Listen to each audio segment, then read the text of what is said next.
Hello. So what me and my partner have made for this pre-hackathon challenge is some sort of supply chain management software, but of course it's AI powered by Blackboard IO. So since supply chains are very almost extremely complicated with all the integrations, we decided to simply create a mock supply chain. So imagine you're a company and we didn't bother to give it a name or a story, but here you have a bunch of nodes which represent stuff like ports, customers, which are the purple ones, factories, and warehouses. And each of these locations are connected with paths, and as you can see here, there's trucks that bring a warehouse to a customer. On this side, for the key metrics, which are always very valuable to consider when managing a supply chain, is a service level, which means how many customers are getting their supplies, the average lead time, which is how long it takes to go from one end to the other, which is a factory all the way to a customer on average, and of course the cost index, which is the cost that it takes to go from factory to customer. So the way this management software is powered by AI is that here we will simulate a world event.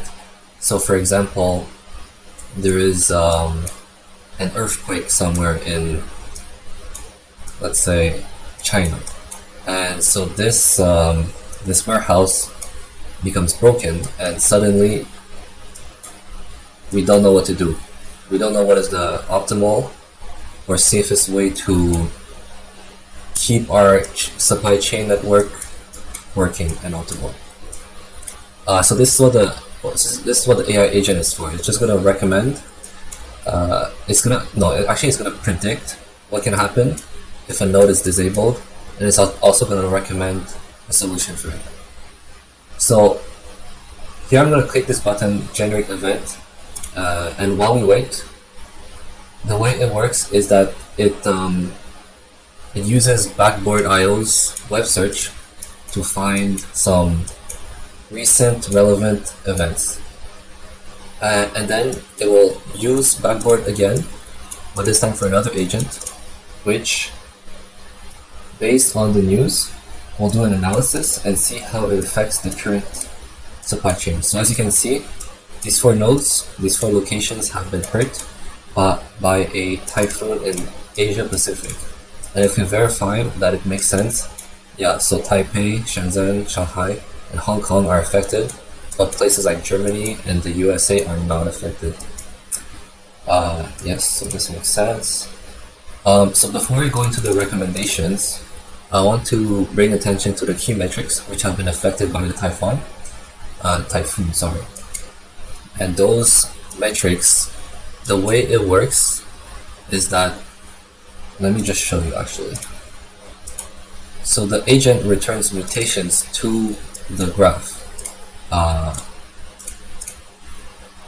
So based on what happened, some edges become disrupted, and it changes the lead time and the cost per edge. And then here it kind of just does some math, summarizes the edges to calculate these metrics. So basically after this event happens, so you get some recommendations, but you also get to see what is likely to happen if you don't do anything about it. So, and then also at the same time, our agent actually returns recommendations for this. So rerouting from one node to another is something that it does often. And again, it will predict the impact on the key metrics. So here it recommends two things: to reroute and then also relocated production. So I guess one of the factories got disrupted.